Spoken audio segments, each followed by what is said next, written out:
نماز جمع کرنے میں فرائض کے ساتھ سنت موقدہ بھی پڑھ سکتے ہیں، لیکن دو فرضوں کو کنزیکٹو جوڑتے وقت سینٹر میں سنتیں نہیں پڑھیں گے، سنتیں الگ سے پڑھیں گے۔ یعنی اگر آپ نے ظہر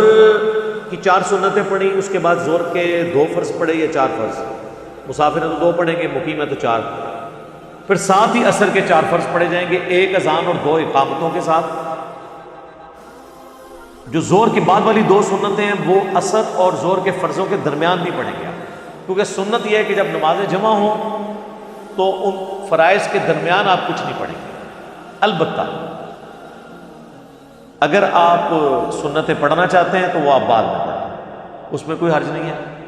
لیکن نمازیں جب جمع کی جاتی ہیں تو سنت یہی ہے کہ نبی علیہ السلام ساتھ نفلی عبادت سنت موقدہ وغیرہ نہیں پڑھتے۔